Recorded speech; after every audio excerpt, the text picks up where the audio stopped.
So now we'll move on to the next Purushartha called Artha. And we will spend a little time on this Purushartha. Now, what is happening is Artha, again, in modern parlance, we have taken a different meaning of many of these words. So, a simple definition, simple translation of Artha is wealth. Suppose you go and ask anyone. In fact, there are a whole lot of wealth management companies. Wealth management is a big profession and it's a big ticket item for the vast majority of people. So, moment you say wealth, first of all, you translate Artha into wealth. That seems to be an easy sort of a crossover from Sanskrit to English. And the moment you give up the word Artha, move on to wealth. And then you ask what is wealth. Moment you ask what is wealth, then there are any number of people to give you any number of advices. They will say that it's all about your portfolio, your risk portfolio, debt instruments, moving assets, non-moving assets, rate of growth, returns, so many things. In the modern parlance, moment you say Artha, wealth, people will swam you with ideas. So what we will do is, first of all, let us try to understand whether Artha is equal to wealth. But before that, let us understand what is one major misconception that we all have. We all meaning a number of us. Because I myself have heard it, maybe some 20, 30 years back, I also had that misconception. By my reading, it's only clarified me, taken me out of all those misconceptions. I used to think, I'm sure many of us used to think, our ancestors were very simple people. They were not after money. They were not after wealth. They were all very spiritual people. This is a big misconception. That's not true. And that is not true because if a culture, if a society does not want to have desires, they will never generate knowledge. For all this beautiful knowledge that they have created would have been impossible. So let us first see some passages from Vedas and then move on. Okay, the first thing is from, let me quote from Taittiriya Upanishad. Kurvana chiramatmanah vasagum simamagavascha annapane cha sarvada tato me shriyamavaha lomasham pashubis sahaswaha amayantu brahmacharina swaha vimayantu, like that it goes. I put a ... that vimayantu brahmacharina swaha pramayantu brahmacharina swaha. All that he says. Yasho janesani swaha shreyan vasya sosani swaha tantva bhaga pravishani swaha. Like that it goes. This is in Sikshavali. At the beginning itself it comes. Now look at what are all the things he is saying.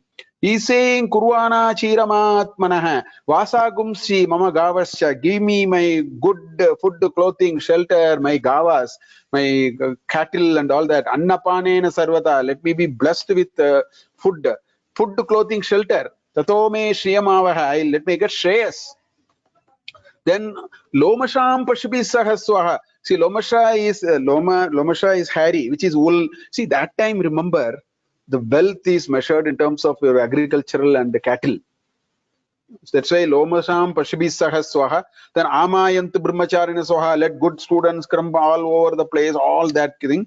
Yasho janesani swaha. Let my fame and all that, spread.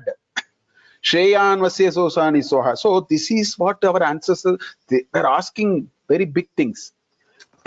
They were asking for not just today's wealth.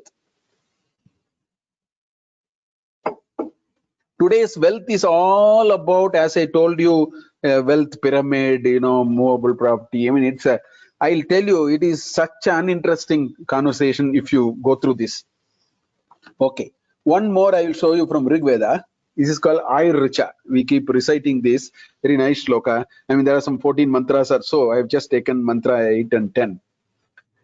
Yashaskaram balavantam prabhutvam tamev raja adipatir babhuva sankina nagaswapatir naranam sumangalyam satatam dirgamayuhu Indra varuna saumanasasmadriptam rayasposham Yajamaneshu dattam prajam pushtim bhutim asmasu dattam dirga yutvaya pratiratanna ayuhu.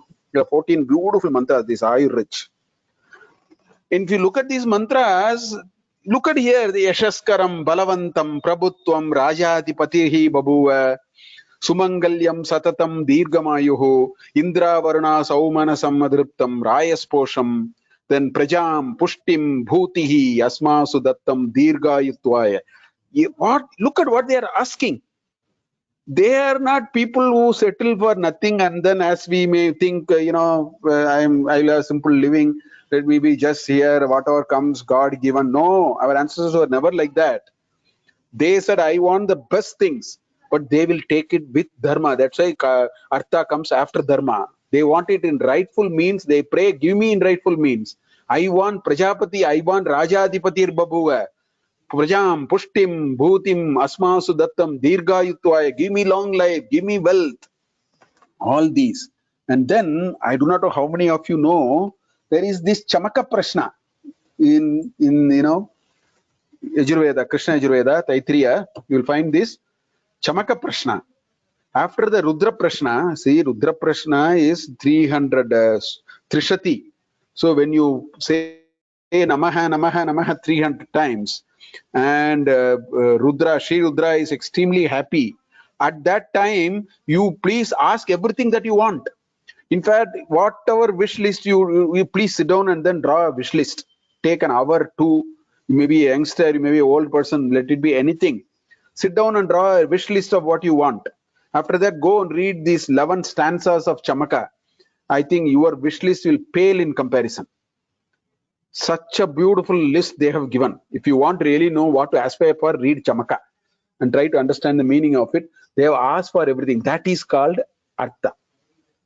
So Artha is not today's this sickening conversation only about do I put in fixed deposit, do stock market. They're all perishable. They are all only a part of a perishable Artha. And there are a lot of other things that we should ask for. So that brings us to a fundamental question as to what is Artha. So let us see what is Artha. So this is what it is. Kama purtehe sukarjanasya va yadyat sadhanam tat artha shabdena abhidhiyate. That which can satisfy your desire, which can give you sukha, nija sukha. That which can give you sukha, that which can satisfy your desires, that is called Artha. That is the first definition. It's a very broad definition. In Vatsyayana's Kama Sutra also there is a definition of Artha.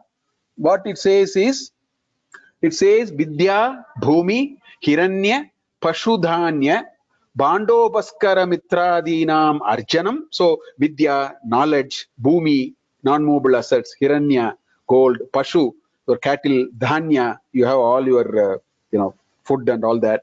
Bandopaskarani, in other household items. Then Mitradinam, good friends, Arjanam. Earning all this is called Artha. Not only that, Arjanasya Vivardhanam Artha. He says it is not keeping it to yourself. If you start keeping it to yourself, you will lose your sleep. Because you will worry what is happening to the money, somebody will take it away all the time, we will be worried. So, Nakevalam Arjanam. Arjanasya Vivardhanam api Artha iti shruyate.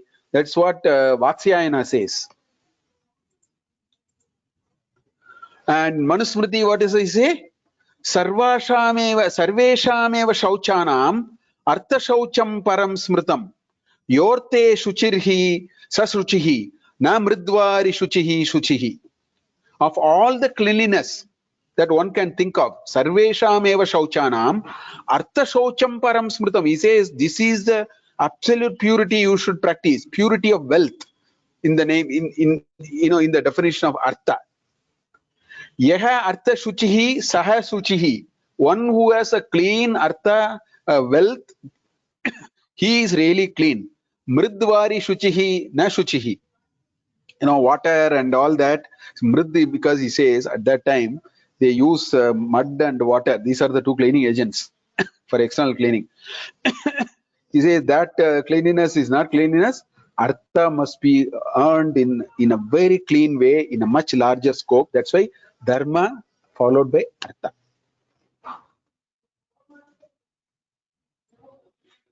So our ancestors, given all these, our ancestors' conception of artha or wealth, if you have to. So I'm using the word wealth as an English translation, not today's wealth management. That will be only one list in this. I have a bigger list. Okay.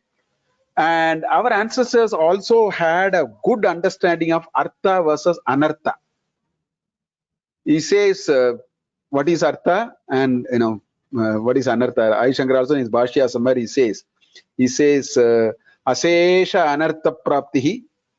Like that, there is one nice thing that I remember in one of the Bhashyas. Some people do that.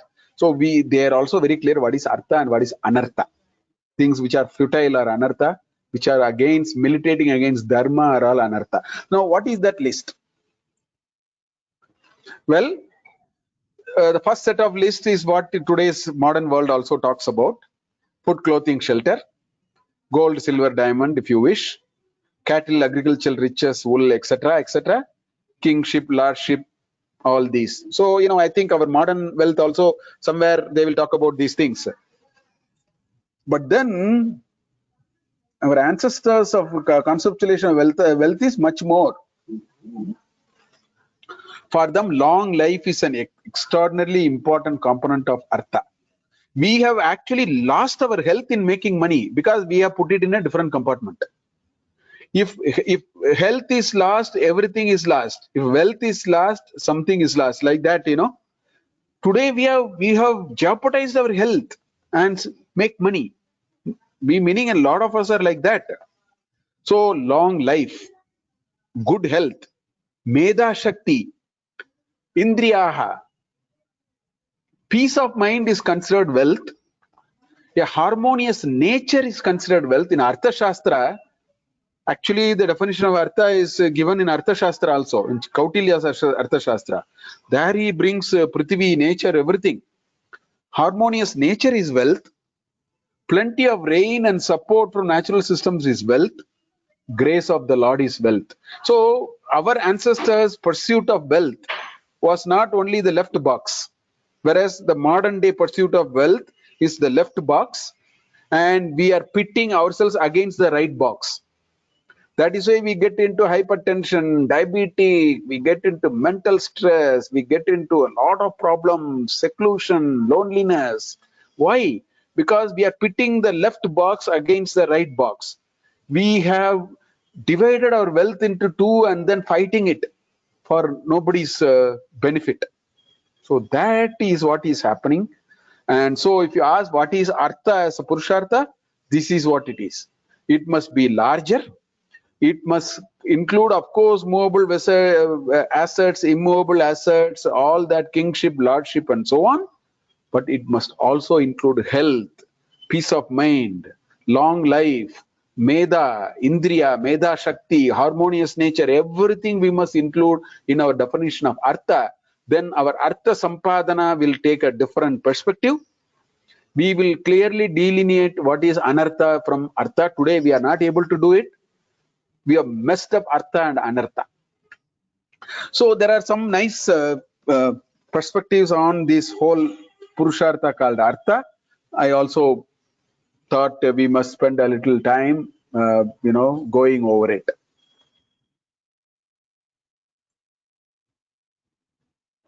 So as I told you, in today's, in modern day parlance, wealth is nothing but money in its manifold form of assets. It's all finally boils down to your, this money.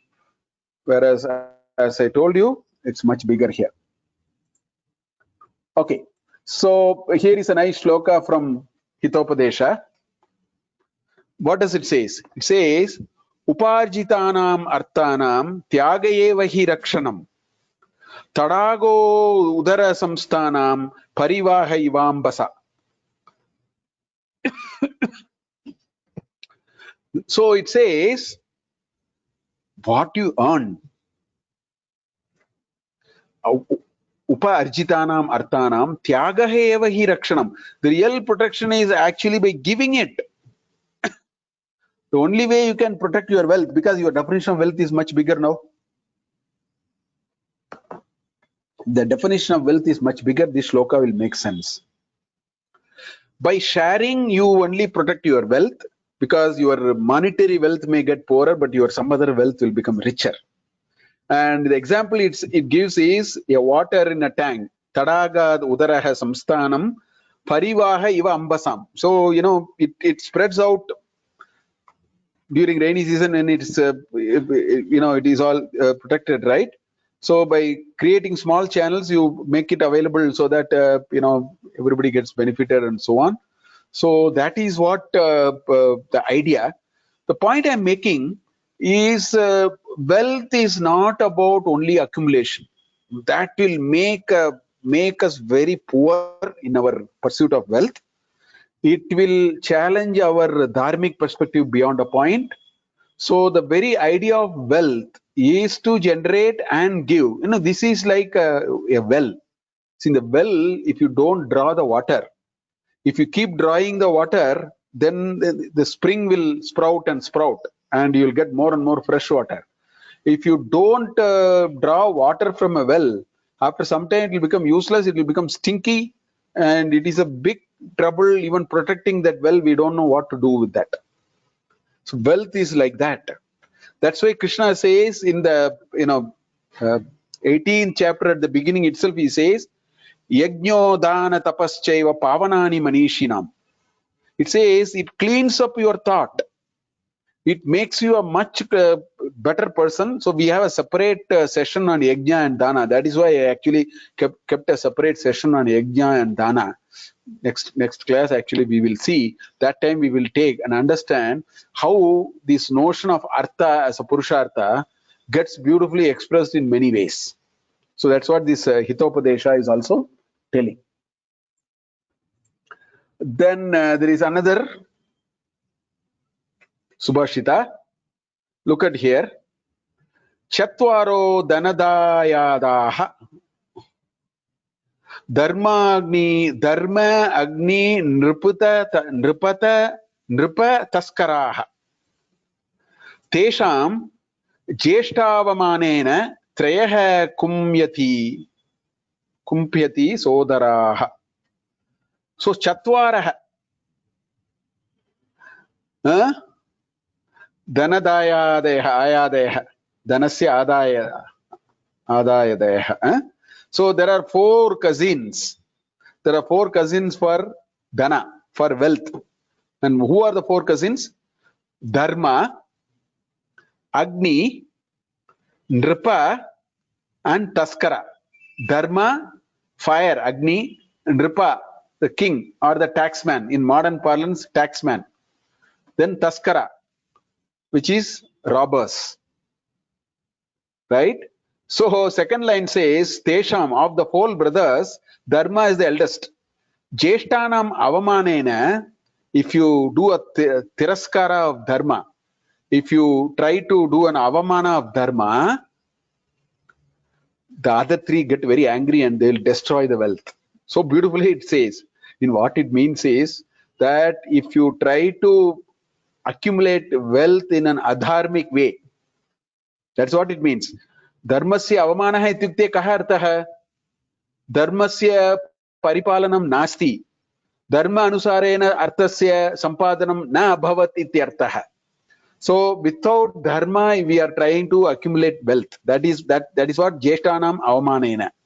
If you do that, sometimes the wealth gets destroyed by natural adi daivikam forces, or the taxman will come and catch you because they get to know that you are accumulating in an unjust way the wealth, or the way it came it will go. If you stole, see, if you accumulating wealth in a adharmic way is like stealing. It was due to someone. So if you steal, somebody will steal from you. That is what this is saying. This shloka is saying, don't give up dharma in the pursuit of wealth. That will means we are destroying ourselves and the wealth itself. That is a very important message that we need to really understand.